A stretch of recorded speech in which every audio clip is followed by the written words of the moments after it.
ini juga saya menyerap dari Bandoro Pangeran Haryosomo Diningrat yang berkata bahwa sebetulnya di dalam pamor keris itu sendiri itu bisa dibaca sebagai dengan cara bisa dibaca dengan ilmu aksara tali rasa. Jadi dengan perasaan kita kalau niteni ya bisa dibaca. Nah, itu sebetulnya karena adanya tempa lipat yang menghasilkan pamor yang unpredictable ya, tempa lipat yang tidak bisa diduga, yang mana disebut sebagai pamor jualono. Sedangkan pembuatan itu juga ada yang dirancang dengan keinginan untuk memenuhi kebutuhan mistiknya. Nah, itu disebut Anukarta Wirasat, pamor Anukarta Wirasat.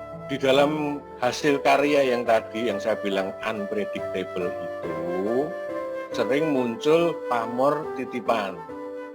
Di buku tafsir keris saya tulis dengan pamor semiotik. Saya pernah menemukan sebuah buku ya, itu terbitan tahun 35 Belanda ya, judulnya The Bliksem ya, itu menyebutkan bahwa ada pamor-pamor titipan itu yang saya bilang pamor semiotik, dan itu banyak sekali. Kalau itu dipelajari kita bisa tahu tentang esoterik keris yang lebih ke arah detail. Jadi dalam satu lembar bidang keris itu ada pamor-pamor yang kalau dibaca itu ada titipannya. Seperti ini kan ada pamor Dewangkara ya. Pamor Dewangkara ini percaya bisa membuat orang kebal senjata, musuh akan celaka sendiri. Jadi akan terbaliklah, kalau dia nyerang dulu, biasanya malah dia yang kena. Sering dalam pertempuran itu terlihat tubuh si pemilik ini bercahaya, Pak. Glowing. Ini tulisan ini bukan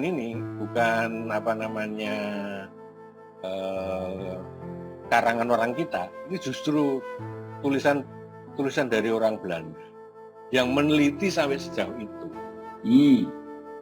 Ya, pamor-pamor semiotik itu ada lagi yang namanya utamasir ya. Nah, utamasir. Ada lingkaran-lingkaran bulat. Pemiliknya itu disebutkan bisa menghilang saat dikepung musuh. Kemudian juga pamor ini, keris yang ada pamornya ini bisa sebagai penjaga rumah. Pemiliknya akan pandai menyimpan harta juga, karena ini kan lingkaran-lingkaran ya, mungkin berkembang menjadi, kalau di Batu Akik ya Sumur Bandung lah ya, di Twitter nyimpan bersama lah ya. Nah, mungkin itu juga suatu kesamaan yang kita nggak sadari gitu. Ini ada pamor Sri Tumbuk. Banyak sekali Pak, ini jadi banyak sekali. Jadi ada Sri Tumbuk yang mana ini bisa memberikan isyarat kalau kita ada bahaya, itu kita pegang keris yang berpamor Sri Tumbuk ini. Apakah betul bahwa keris diacungkan ke api bisa mati apinya? Nah, memang ada. Jadi pamor titipan ini ya, pamor semiotik ini ya, sebetulnya ini kan tidak disengaja, mungkin juga memang dari kekuatan ketika menempa itu ada mantra-mantra ya.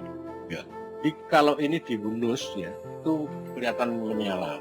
Kemudian juga dapat mengendalikan api, ya itu tadi, misalnya ada kebakaran, dituding gitu mungkin apinya pindah atau mati. Nah ini yang dikenal sebagai pamor Tenggolo Geni. Nah teman-teman kita perkerisan kadang-kadang mencari pamor geni itu yang bagaimana? Tidak ada. tidak akan ketemu.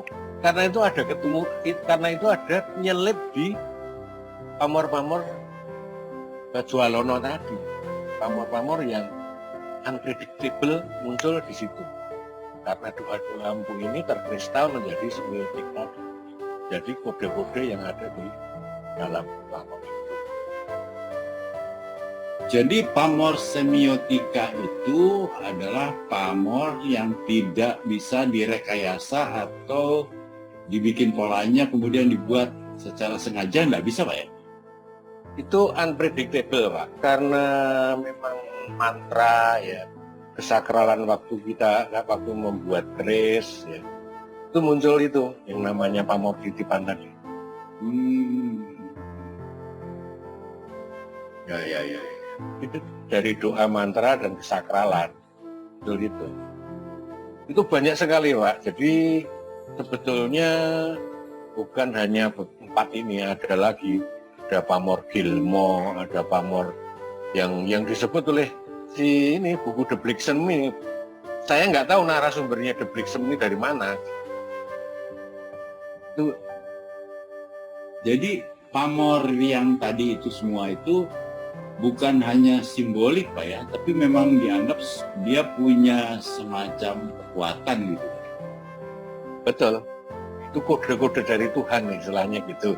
Kalau misalnya kita mau, itu kode-kode dari Tuhan. Nah itu baru bisa dibaca dengan ilmu Jawa yang namanya aksara tali rasa atau aksara tali rasa. Jadi itu huruf-huruf dengan tali rasa, jadi dibacanya itu dengan rasa. Itu menurut ini loh, BPH Sumodiningrat. Jadi semacam kode-kode yang harus di-decoding Pak kalau bahasa sekarang Pak. Dipecahkan kode-kode itu dari kekuatan ekstra,